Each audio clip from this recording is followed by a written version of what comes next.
Hello বন্ধুরা, আসসালামু আলাইকুম। আপনারা সবাই কেমন আছেন? আশা করি আপনারা সবাই ভালো আছেন।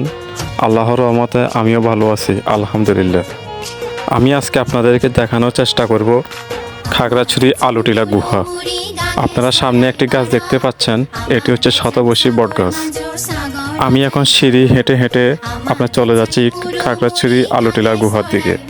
তো বন্ধুরা, আপনারা যারা এখন আলুটিলা গুহাতে আসেননি বা দেখেননি, তারা আমার ভিডিওটি না টেনে সম্পূর্ণ দেখার অনুরোধ রইল। আর যারা আমার চ্যানেলটি সাবস্ক্রাইব করেছেন, আপনাদের সবাইকে জানাই ধন্যবাদ। আর যারা এখনও চ্যানেলটি সাবস্ক্রাইব করেননি, তারা আমার চ্যানেলটি সাবস্ক্রাইব করে নোটিফিকেশনটি অন করে দিবেন, যাতে আমি সবসময় আপনাদের মাঝে নতুন নতুন ভিডিও নিয়ে আসতে পারি। তো আপনার ভিডিওটি না টেনে দেখতেই থাকুন। আমরা গুহার দিকে প্রবেশ করি। আপনার ভিতরে কিন্তু অনেক অন্ধকার। এর ভিতরে আপনার এতই অন্ধকার যে মোবাইলের লাইট দিয়েও আলো দেখা যায় না। তো আমার সাধ্য অনুযায়ী আমি যতটুকু পারি আমি চেষ্টা করতেছি আপনাদেরকে দেখানোর জন্য। আমার ভিডিওটি যদি আপনাদের কাছে ভালো লাগে, আমাকে লাইক কমেন্ট শেয়ার করবেন, এবং আপনাদের কী ধরনের ভিডিও পছন্দ আমাকে সেটি কমেন্ট করে জানাবেন। আমি চেষ্টা করব আপনাদেরকে ওই ধরনের ভিডিও নিয়ে আসার জন্য।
এটা একটু আগে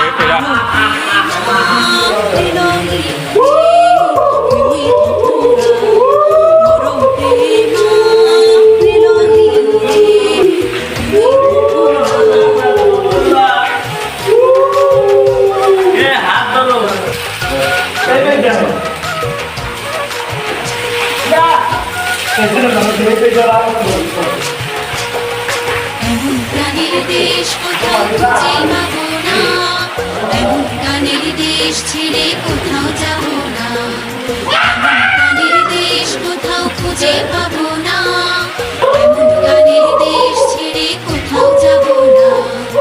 এই মাটিতে বাঁচা আমার, এই মাটিতেই মরা আমার, এই দেশ হীরামানি সোনার রূপায় মোড়া।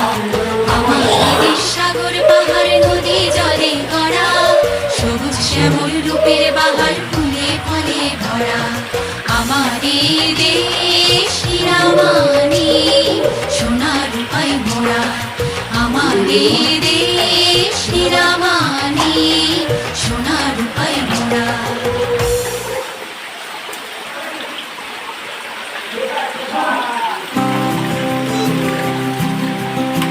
আমাদের চান সাগর মাজুর সাগর আজাই গড়া আমাদের চান হিরে মানি সোনাই রূপই ভরা আমাদের চান হিরে মানি সোনাই রূপই ভরা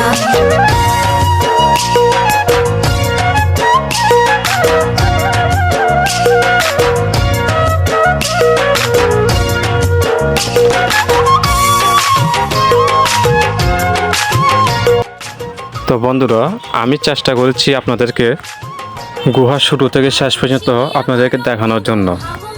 আসলে মোবাইল দিয়ে ভিডিও করেছি তো এত ভালো করে করতে পারিনি। তারপরে যতটুকু সাধ্য আমি চেষ্টা করেছি আপনাদেরকে দেখানোর জন্য।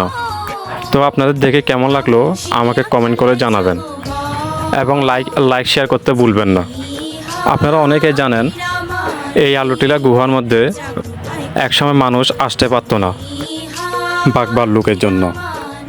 আর তখনই এই আলুটিলা গুহার মধ্যে অনেক অলি আল্লাহ এসেছিলেন এখানে সাধনা করার জন্য। ওনাদেরকে তখন আপনার বাঘ ভাল্লুকে পাহারা দিত। মাঝে মাঝে তখন আপনার পাহাড়িরা দেখতো আপনার মাঝে মাঝে গুহার ভিতর থেকে আলো বাহির হতো। আসলে এগুলো বলে শেষ করা যাবে না, এই ধরনের অসংখ্য কারামত রয়েছে। তো যাই হোক বন্ধুরা, আমার ভিডিওটি আপনাদের দেখে কেমন লাগলো আমাকে কমেন্ট বক্সে জানাবেন। যারা আমার ভিডিওটি দেখেছেন আপনাদের সবাইকে জানাই ধন্যবাদ। আর যারা এখনও দেখেননি তাদেরকে দেখার অনুরোধ রইল। আজকে ভিডিও আমার এই পর্যন্ত। সবাই ভালো থাকবেন, সুস্থ থাকবেন। আসসালামু আলাইকুম। 回味同不让。